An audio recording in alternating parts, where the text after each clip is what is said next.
Yo, what's good, YouTube? I'm back with another reaction video, and we're finishing this part 2 of the vintage NBA Larry Bird. It's part 2, man. Part 2. I know y'all seen part 1, but yeah, we about to get finished back and finish this out in the part 2. But yeah, you know, keep it short and sweet. We about to get straight into the video. Subscribe if you're new. Hit that like button, man. I deeply, truly appreciate it. And yeah, man, let's get into this video. Let's get into this video, man. Definitely appreciate y'all too, man. But yeah, let's finish this out, y'all. Let's get it.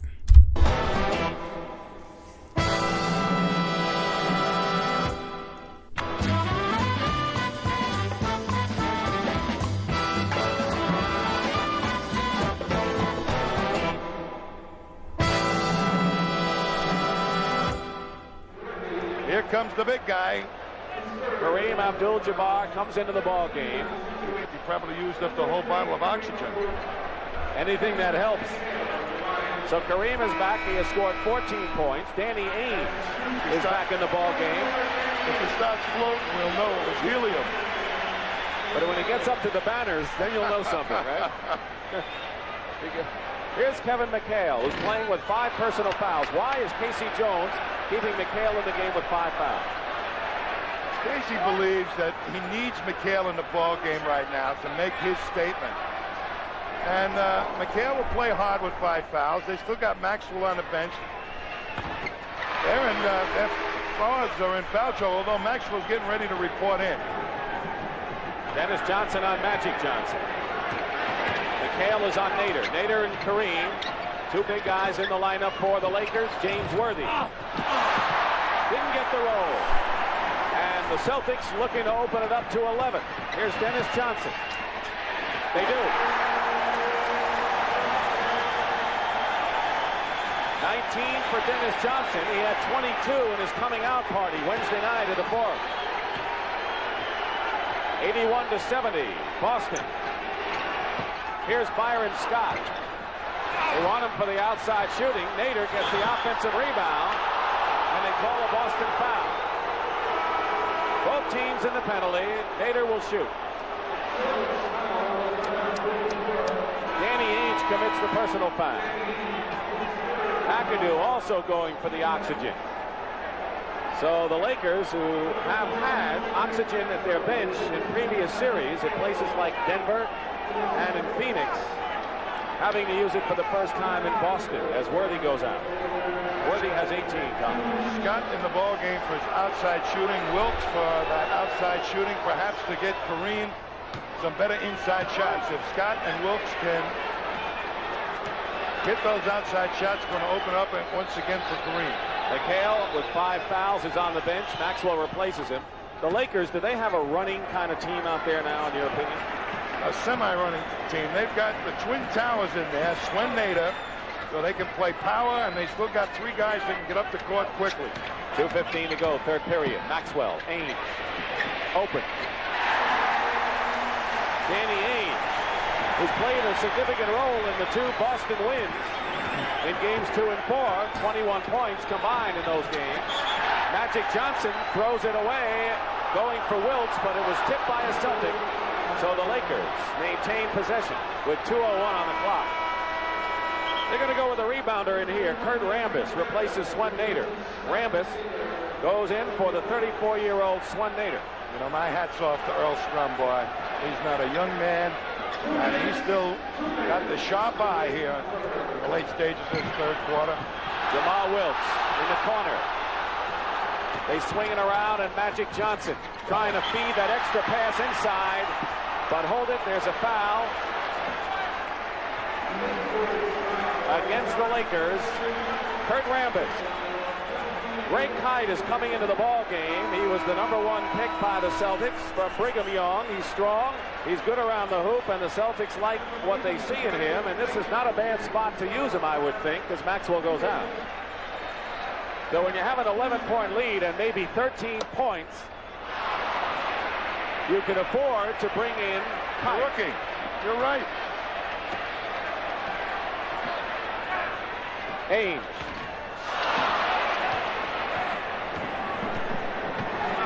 .145 to go, 83-72. Here's Rambis inside. against Rambis.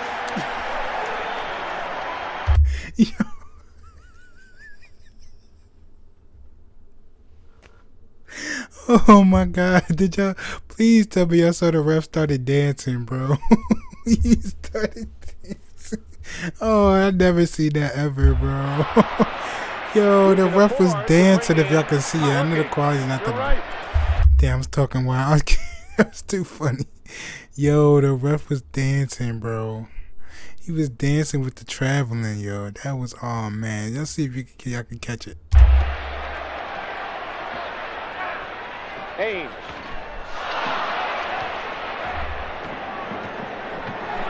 .145 to go, 83-72.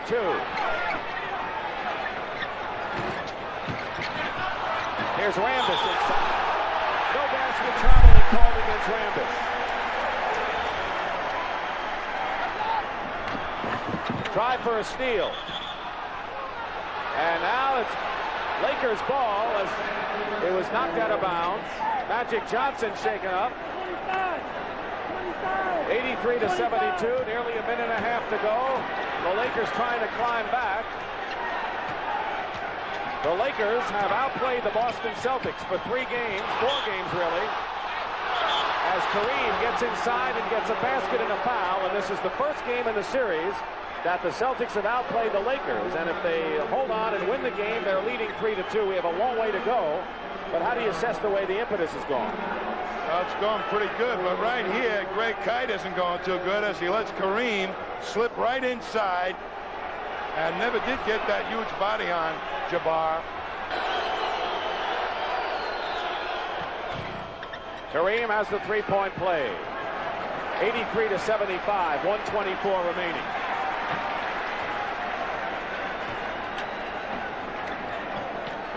Ainge to Bird.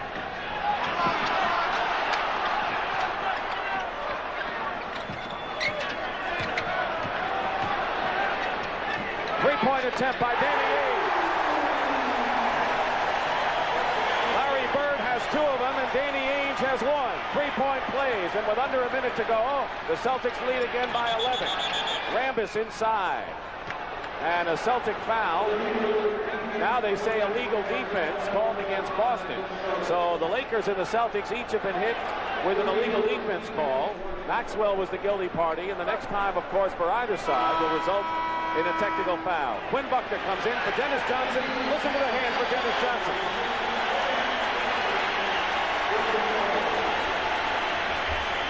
"19 points for Dennis Johnson. He has 5 assists as well.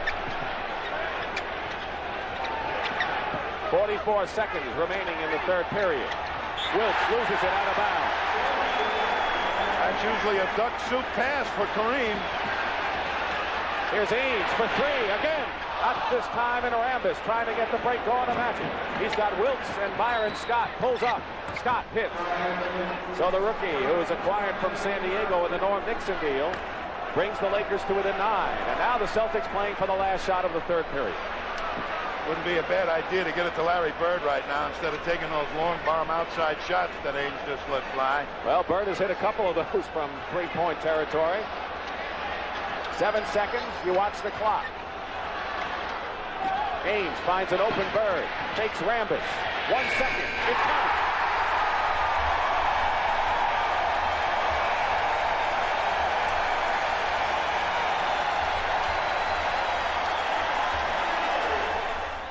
Just another of Bird's patented buzzer beaters. He ended up with 34 points and 17 rebounds as the Celtics won Game 5 on their way to the title.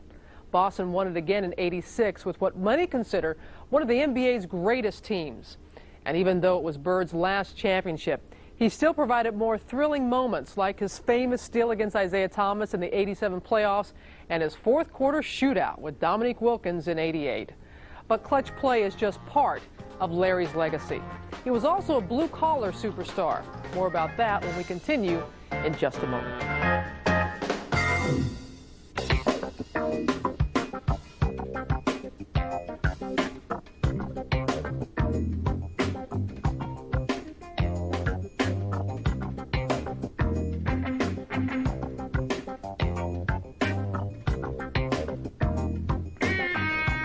Welcome back to Vintage NBA.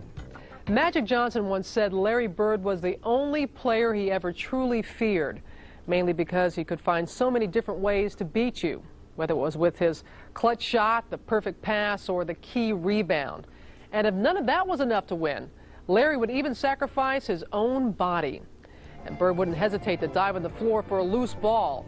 And there have been some others who played the same way. For example, Bailey Howell, a hard-working power forward who brought his blue-collar style to the Celtic championship teams of the late 1960s. In the 70s, Ron Lee crashed the NBA with the Phoenix Suns after playing for the Kamikaze Kids at the University of Oregon, and at least he helped up those he knocked down. Got to give him credit for that. Carrying on the tradition was the Worm, Dennis Rodman, who would go flying in the pursuit of a rebound, nose rings, tattoos, and all. And Charles Oakley would stop at nothing in pursuit of a loose ball. He picked up many a floor burn during his years with the Knicks at Madison Square Garden. Taking it to the 90s is Bo Outlaw, who brought his relentless non-stop hustle to the Orlando Magic. And here are a few others who are birds of a feather. I got to say my own teammate, Darrell Armstrong. He give you 110%. I don't care if you're 6'10" or 5'10". If you need to take a charge, he there. And Armstrong stood in there.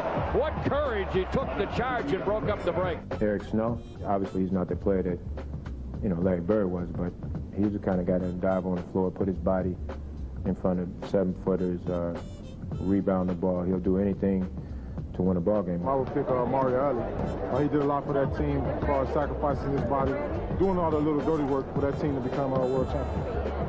Mario with another great play. If A.J. runs it down, which he does, it's a layup. How about Ellie once again? I think John Stockton is a guy that sacrifices his body. He's always on the floor and very scrappy, and so he takes a large amount of punishment, and he's a good description of somebody that gives up their body every single night. While some players may have the hustle of Larry Bird, few have ever had his combination of skills and savvy. He could well be the greatest all-around forward in NBA history, and he's part of a long line of versatile forwards. Next to Bird, Rick Barry was probably the best passing forward of all time, and he's the only player ever to lead the NBA, ABA, and NCAA in scoring. He even led the NBA in steals one season. Dave DeBusschere was one of the stars of the Knicks championship teams of the early 70s. Besides being a tremendous rebounder, he also consistently nailed the outside J. Dave's teammate, Jerry Lucas, helped the Knicks win the '73 title with his soft shooting touch and tenacious work on the boards that made him one of the greatest rebounders in NBA history. Hall of Famer Dan Issel starred for the Denver Nuggets in both the ABA and the NBA. He's one of the game's all-time scoring leaders and is the Nuggets' career leader in rebounding. And yes, there is Sir Charles Barkley. He's 6'5", but plays a lot bigger as a power forward. He not only shoots from outside, but is one of the few forwards who can make a steal at one end, take it coast to coast, and then jam it at the other end. Now, if you want to give us your own comparisons to Larry Bird or your memories of Larry, drop us an email at nba.com. And we want to thank all of you who've been writing in.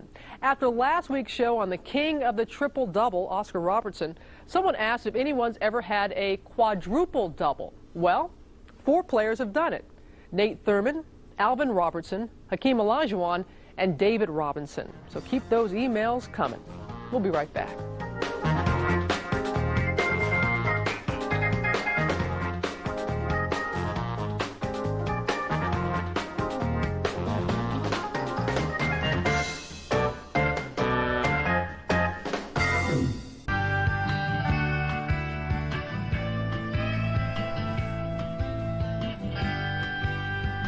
After the Celtics' 1986 championship, Larry Bird began to suffer from chronic back problems. The injuries eventually forced him to retire, but not before one more championship, a gold medal with the '92 Dream Team. The Celtics retired Larry's famous number 33, and he entered the Hall of Fame in 1998, the first year he was eligible. Well, that will just about do it for us today and also for this season. We want to thank you for joining us here on Vintage NBA. We sure hope you've enjoyed our shows. I'm Robin Roberts, and we'll see you again next season. Take care. We are here tonight to honor a man whose feats on the basketball court are simply the stuff of legend. Ladies and gentlemen, Larry Bird.